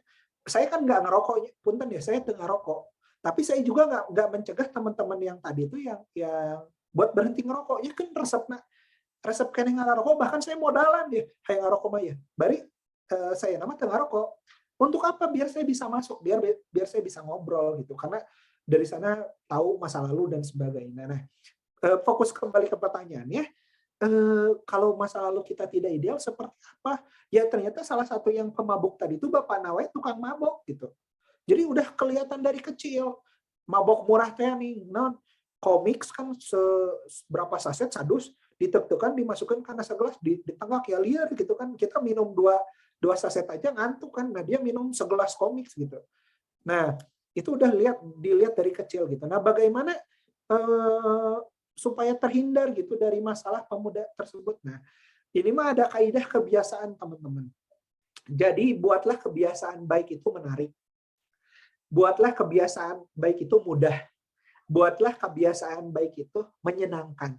Nah, makanya ini kan contoh forum seperti ini kebiasaan baik. Harusnya mudah diakses, harusnya murah, harusnya menyenangkan. Dibikinlah seperti itu. Itu contoh dalam membangun kebiasaan baik. Nah, supaya terhindar dari kebiasaan jelek yang lain, itu harus dibikin susah, dibikin tidak menarik, dibikin tidak menyenangkan. Misal contoh ada yang merokok, punten ya, ada yang merokok. Yuk atau dibikin susah, uang teh kalau bisa udah dibajetin, rokoknya mah nggak dibajetin. Yang kedua, dibikin tidak menarik. Tiap merokok harus bersedekah dulu. Ya, jadi terjadi malah duit keur ngarokok lagi dipakai bersedekah. Terus dibikin harus tidak menyenangkan. Nah, bener tuh gambar rokok aya penyakit jantung dan sebagainya itu udah dibikin harusnya tidak menyenangkan gitu. Nah, cuman masalahnya kan dampak kayak rokok tuh nggak sekarang, di masa nanti. Nah, itu masalah dari kalau kelihatan habis ngerokok meninggal, yakin saya nggak bakal ada yang ngerokok. Tapi kan meninggalnya 20-30 tahun lagi karena penyakit. Nah, seperti itulah pula kita meninggalkan kebiasaan-kebiasaan buruk dari pemuda-pemuda tersesat gitu. Pelan-pelan dibikin hal-hal yang seperti kajian gini tuh mudah, menarik dan sebagainya gitu ya. Nah, itu kurang lebih buat menghindari masalah masa lalu. Terus, dan bagaimana Tis menjadi pemuda ideal di masa depan. Tadi udah ada contohnya ya, para sahabat Rasul dan sebagainya, dari pola hidup. Tapi ingat, ada sosok seperti Zubair bin Awam dan Ali bin Abi Thalib yang memang sudah beres di rumah. Bahkan sahabat Ali bin Abi Thalib sendiri kan ayahnya tidak beriman ya. Sampai akhir hayatnya yang jadi sangat kesedihan Rasulullah tuh kurang lebih seperti itu. Tapi akhlak mah selesai itu teh. akhlak mah selesai, hanya tidak mau bertauhid kepada Allah. Gitu. Ada juga yang sudah dididik seperti Zubair bin Awam, tegas dan keras sama ibunya. Ada juga yang bapaknya teh Abu Jahal gitu. Tapi jadi asup Islam juga. Nah, jadi masa lalu mah udah bisa kita simpan lah. Kita pengennya gimana gitu ya. Nah, dari contoh-contoh tersebut sebenarnya kita bisa mengikuti. Nah, yang harus kembali lagi teh, bahkan konsep keimanan gitu. Keimanan kita teh mau seperti apa? Tasdiqum bi qalbi, membenarkan dengan hati, wa iqraru bil lisan, diucapkan dengan lisan, wa amalum bil arkan, diamalkan dengan perbuatan. Kongruen gitu. Kongruen itu selaras dari apa yang diyakini dengan dari hati, diucapkan dengan lisan, diamalkan dengan perbuatan. Nah, itu bisa dibangun sebenarnya dan berkumpul dengan orang-orang soleh. Berkumpul dengan orang-orang soleh. Ini sejujurnya saya ceritanya, saya juga gak lepas dari dosa. Teman-teman, mungkin kalau teman-teman tahu dosa saya udah gak mau dengar saya ngomong. Tapi setelah saya menikahnya, apalagi saya sama istri punya visi hidup yang sama, itu teh keburukan-keburukan itu jadi saling mengingatkan. Istri punya keburukan, saya ingetin, saya punya keburukan, istri ngingetin saya. Nah, ini kalau belum menikah dan sebagainya, ya bisa diingetin sama teman-teman sekomunitas seperti ini gitu. Kurang lebih seperti itu sih. Jadi ini jawabannya kalau teman-teman boleh baca buku, ada buku barat memang, tapi menurut saya bagus ya. Namanya Atomic Habit. Ini bisa dibuka nih, Atomic Habit. Jadi tinggal nanti dari pembangunan kebiasaan ini, dari pembuatan kebiasaan ini mau kita arahkan ke arah mana gitu. Nah, tinggal si Atomic Habit plus panduan Al-Qur'an ini mestinya menciptakan kebiasaan yang baik gitu. Gitu, teman-teman, ada lagi mungkin pertanyaannya? Oke, saya memberikan atas jawabannya. Gimana Teh Ayu, udah Atau ada feedback enggak? ya? Ada tanggapan lain atau sudah dicukupkan saja? Baik, terima kasih atas jawabannya. Oke, baik. Mungkin satu lagi pertanyaan ya. Satu lagi pertanyaan. Mungkin bisa raise hand atau chatting. Yuk, karena nanti ada ini ya, door prize ya untuk pertanyaan terbaik. Hadiahnya karena namanya door prize, hadiahnya pintu ya Kang ya? Ya, benar. Pintunya aja, gagangnya aja paling. Oke, satu pertanyaan lagi. Mungkin dari panitia, barangkali ada yang ingin ditanyakan, boleh. Cuman nggak dapat door prize ya. Oke, yang lainnya. Dari Ikhwannya nggak ada? Ikhwan, ada berapa orang Ikhwannya? Oke. Ini nanti ada door prize-nya, ada 2 pertanyaan terbaik ya, Kang Teteh Panitia, 2 pertanyaan terbaik dan 1 kesimpulan, penyampai kesimpulan. Oke. Ada lagi pertanyaan?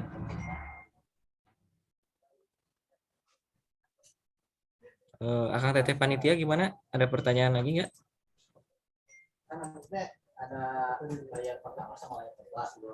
Oke, kalau nggak ada pertanyaan, ini yang 2 orang ini langsung dapat door prize hadiahnya loh.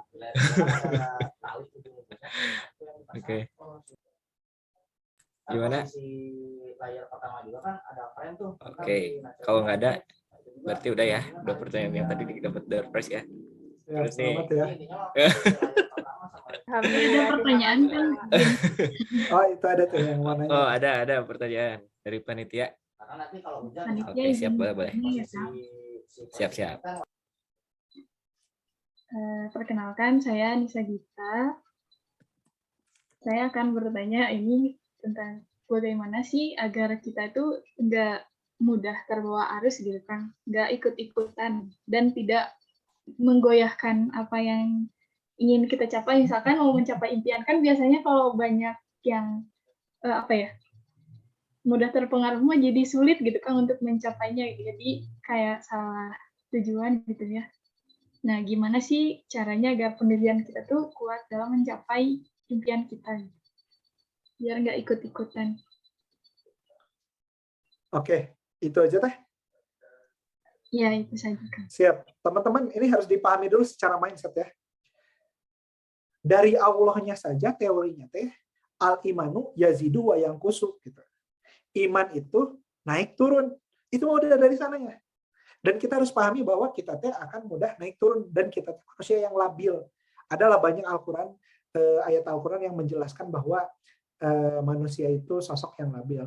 Bahkan Nabi Adam aja yang sudah diperintahkan taat itu kan tergelincir ya dengan bisikan istrinya gitu, Siti Hawa. Nah itu aja udah menunjukkan bahwa secara mindset levelnya Nabi aja teh bisa terganggu. Jadi biar dipahami dulu secara mindset bahwa kita teh memang lemah gitu terhadap perubahan.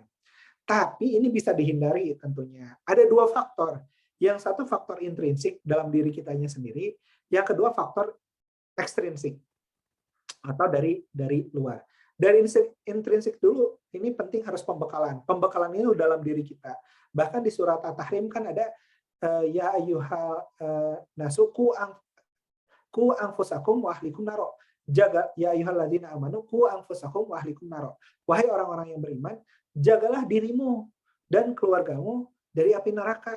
Itu tuh udah menjelaskan bahwa dari sisi internal terdekat kita aja, keluarga harus mensupport supaya kita terlindungi gitu dari inputan yang gak kita mau. Yang kedua dari eksternal. Dari eksternal itu banyak dalam kehidupan kita bertemu dengan orang dan sebagainya. Bukan berarti kita pilih-pilih teman. Kita harus bisa mana yang cukup jadi teman, mana yang jadi panutan. Nah itu kudu pintar-pintar. Bahkan dari eksternal ini dengan digitalisasi seperti ini, feed Instagram kita aja mempengaruhi kita, FYP TikToknya teman-teman, mempengaruhi teman-teman. Saya masih belum pede ya buat install TikTok sampai sekarang gitu. Saya bingung menjelaskan ke anak saya, ayah kenapa install TikTok? Saya masih belum pede lah. Nah, tapi itu tuh inputan yang nyampe ke kepala itu dari layar 5 inci kita, dari interaksi kita dengan orang lain, dari Instastory yang kita dapat, dari rekomendasi video-video yang masuk ke diri kita, itu mempengaruhi pemikiran kita, yakin. Ini pemikiran-pemikiran yang di Twitter itu disebut progresif, padahal liberalis gitu. Dibilangnya progresif, ya tinggal diganti kata. Pemikiran-pemikiran yang dianggap baik disebut konvensional, gitu ya, atau kuno, sobat gurun dan sebagainya. Kan itu luar biasa framing terhadap informasi-informasi seperti itu. Nah, yang jelas mah dalam sisi pemikiran itu, di luar Allah juga akan menjaga diri kita kalau kita dekat dengan Allah. Di sisi lain juga kita harus menghindari stimulan. Nah, stimulan ini yang datang dari luar, yang harus bisa kita filter mana yang baik untuk kita konsumsi, mana yang tidak. Di rumah, di keluarga, di kontrakan, nah, itu kita harus pandai memilih lingkungan juga. Karena tadi dia bisa menjadi stimulan terdekat gitu. Dan sibukkanlah waktu dengan hal-hal baik sehingga tidak ada waktu-waktu kosong terpakai oleh hal-hal yang tidak baik. Itu secara teori pembangunan kebiasaan. Dan menurut saya ini harus dibangun nih Kang Rohman, bagaimana komunikasi intens, karena bisa jadi nih setan makan gitu ya, kata Rasulullah juga, pagi beriman, sore bisa kafir lagi gitu. Tapi level sahabat generasi Rasulullah itu diomongin ke levelnya generasi Rasulullah, lain generasi rebahan zaman sekarang gitu ya. Impulsnya bahaya gitu. Nah, itu yang harus kita pintar-pintar pilih-pilih mana yang mau kita jadikan stimulan, mana yang enggak. Jadi, yuk jaga diri kita, jaga keluarga kita, jaga lingkungan terdekat kita. Tapi ini mindset-nya bukan juga jadi eksklusif ya. Itu harus dihindari, eksklusivitas itu harus dihindari. Justru kita bisa inklusif, mengajak orang lain juga, mereka juga yakin dalam hati kecilnya pengen baik, pengen benar. Saya ada kenalan Kang, saya pengen benar rumahnya. Itu tuh ada kok masa bosannya gitu ketika nakal tuh. Ada kok masa bosannya. Nah, di sana kita harus hadir gitu. Kurang lebih seperti itu sih kayak kita yang saya pahami ya. Jadi mari kita jaga diri kita dengan inputan diri kita gitu ya. Yang kalau kata Opik mah obat hati ada 5 perkaranya. Nah, itu kurang lebih bagaimana menjaga diri kita supaya tidak terstimulus untuk mengerjakan hal-hal negatif. Di sisi lain juga secara eksternal kita harus filter inputan-inputan yang mau masuk ke diri kita tuh mau apa aja, termasuk dari sosial media kita, termasuk dari handphonenya kita gitu ya. Bahkan pada level sudah sangat ketagihan mah, kita bisa sangat kebiasaan buka handphone tanpa lihat layarnya gitu, buka kunci bisa ngetik tanpa lihat, itu teh udah install di bawah sadar dan udah mengkarakter, itu lama-kelamaan akan jadi kebiasaan gitu. Gitu ya teman-teman ya. Sok difilter lah dari stimulan dari luar gitu. Gitu Pantan Teh Anissa Gita. Maaf ya kalau ada kekurangan, ini saya jawab mengenai kefakiran atas ilmu yang saya miliki gitu ya. Masya Allah. Terima kasih Kang Ustadz ya. Amin ya Allah. Amin. Terima kasih Kang Muhammad Salman Al-Farisi telah menyampaikan jawabannya. Karena kebetulan ini waktunya sudah mepet gitu ya. Mungkin langsung saja ya untuk pengambilan kesimpulan. Boleh ada yang mau menyampaikannya gitu? Ada yang mau menyampaikan kesimpulan? Karena ini saya sebutkan terlebih dahulu ya. Untuk door prize ini alhamdulillah ada support ya dari Al-Qosbah ya. Al-Quran Al-Qosbah, dan ini namanya bisa di custom juga tuh. Lumayan. Oh, dapat dari mana Al-Qosbahnya Kang Roman? Ini dari support ya panitia. Ada yang dari Solo ini Al-Qosbah? Ada pegawai ya, pegawai kebetulan dari LDK Ikma juga ada yang bekerja kan di sana, dan kemudian mau menghibahkan 6 mushaf Al-Quran Al-Qosbah. Berkah. Oke, untuk yang bertanya tadi berhak mendapatkan Al-Quran Al-Qosbah ya. 2 orang tadi yang bertanya, nanti hubungi aja ke panitia ya di WhatsApp grup. Oke, untuk sekarang untuk kesimpulan, ada yang berani untuk menyampaikan kesimpulannya dari pemaparan materi tadi dari Ustadz Kang Salman? Kalau minta lagi boleh, Kak. Waduh, yang udah bertanya jangan dulu. Yang udah bertanya yang udah bertanya di ini dulu ya. Yang belum bertanya ini, yang belum bertanya sama sekali tadi. Siap, Kak. Tapi kalau misalkan nggak ada, boleh lah ya. Jadi double ya Al-Qur'annya, Masya Allah. Gimana nih panitia? Nggak apa-apa ini teh? Gimana Teh Anissa Gita selaku ketua panitia? Gimana? Boleh nggak? Ya, kalau nggak ada mah boleh, Kak. Kalau nggak ada yang boleh. Oke. Mungkin Akang akan menghitung ya sampai 3, 1 sampai 3. Kalau misalkan nggak ada yang menyampaikan kesimpulan lagi selain Teh Mita, mungkin hadiahnya akan diberikan ke Teh Mita karena menyampaikan kesimpulan. Mungkin seperti itu. Oke, dimulai dari sekarang ya. 1, 2, 3. Gak ada? Oke, baik. Mungkin Teh Mita boleh disampaikan kesimpulannya mungkin? Baik, Kak. Saya mencoba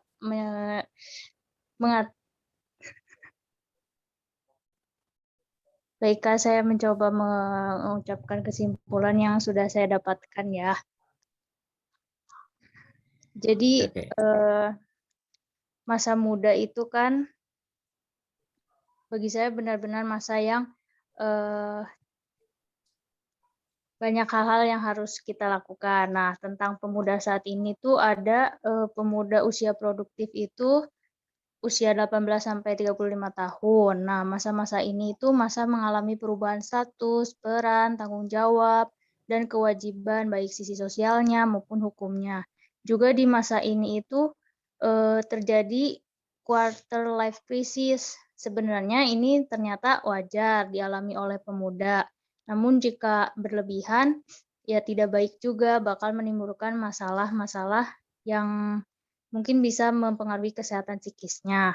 Nah, tadi disebutkan beberapa pemuda dalam Islam yang ideal masa mudanya seperti pada Nabi Ibrahim alaihissalam, Nabi Musa alaihissalam, Nabi Yusuf, dan Ashabul Kahfi, serta ada beberapa kalangan sahabat Nabi seperti Ali bin Abi Thalib, Zubair bin Awam, Sa'ad bin Abi Waqqas. Nah, itu jadi kita bisa mengambil kesimpulan dari para nabi dan sahabat bahwa pemuda yang ideal itu kita bisa mencontoh perilaku para nabi, para sahabat nabi, agar menjadi pemuda yang ideal di masa saat sekarang ini.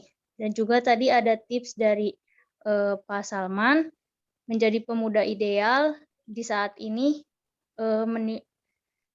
menciptakan kebiasaan yang baik itu kita bisa menciptakan kebiasaan baik dengan menjadikan kebiasaan itu menjadi kebiasaan yang menarik, yang mudah dilakukan, dan sangat menyenangkan. Dan kita bisa menjauhi kebiasaan buruk dengan kita bersikap bahwa kebiasaan buruk itu tidak menarik, tidak mudah, dan tidak menyenangkan untuk dilakukan. Dan ternyata pemuda ideal ini juga dipengaruhi oleh faktor pola asuh dan pendidikan yang idealnya juga, dan pengenalan jati diri, tujuan hidup. Jadi kita sebagai pemuda di saat sekarang itu memang harus memiliki tujuan hidup, harus mengetahui jati diri, peran dan tanggung jawabnya, serta harus menjauhi kebiasaan buruk dan kita lakukan setiap hari kebiasaan baik. Terima kasih. Oke, baik. Masya Allah. Terima kasih ya, Teh Mita, atas penyampaian kesimpulannya. Mungkin saya izin menyampaikan tambahan ya, izin menambahkan sebelum ditutup acaranya. Mungkin tambahannya sebagai pemuda gitu ya, kita harus bersadar diri juga karena waktu muda kita itu akan dipertanggungjawabkan nanti di akhirat kelak. Dan juga sebagai pemuda kita harus berupaya ya menciptakan perubahannya ke arah yang baik, dan tentunya kita di sini udah banyak ya tokoh-tokoh muslim, tokoh-tokoh muda muslim yang bisa dijadikan sebagai teladan, dan maka dari itu kita harus kembali lagi kepada Al-Quran dan As-Sunnah, dan juga yang tadi ya kita harus berpilah-pilah mencari teman yang memang menuju mengajak kebaikan, mungkin seperti itu. Oke, sebelum saya tutup, mungkin dari Kang Ustadz Muhammad Salman Al-Farisi ada yang ditambahkan kembali? Oke, teman-teman, sekian yang bisa saya sampaikan. Jika ada satu kesempatan untuk kita saling mengingatkan, gunakanlah kesempatan itu sekarang. Dan jaga forum-forum seperti ini untuk kita selain menjaga diri kita dari pergaulan yang tidak perlu, juga untuk saling menguatkan supaya kita bisa inklusif terhadap teman-teman yang mungkin belum bergabung ke komunitasnya teman-teman ini. Tadi poin yang ingin saya ingatkan berulang, dakwah bil hal itu diutamakan, baru nanti dakwah bil lisannya ngikutin. Kurang lebih seperti itu. Saya mohon maaf jika ada kekurangan.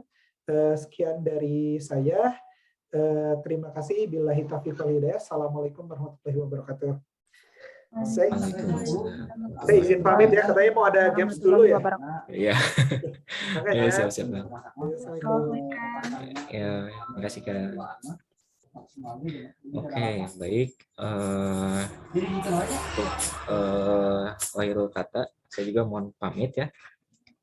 Mohon maaf apabila ada kesalahan kata ketika penyampaian selama acaranya berlangsung. Akhirul kata, wassalamualaikum warahmatullahi wabarakatuh. Saya akan kembalikan kepada pembawa acara, kepada Teh Tia, waktu dan tempat dipersilakan. Terima kasih. Ya, alhamdulillah teman-teman. Mungkin acara hari ini sudah selesai ya, sudah selesai dilaksanakan semuanya. Alhamdulillah dapat berjalan dengan lancar dan juga sesuai dengan rundown acara yang direncanakan sebelumnya.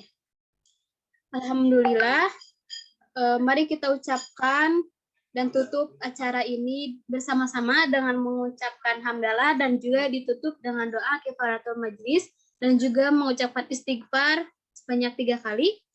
Alhamdulillahirrabbilalamin. Astagfirullahaladzim. Astagfirullahaladzim.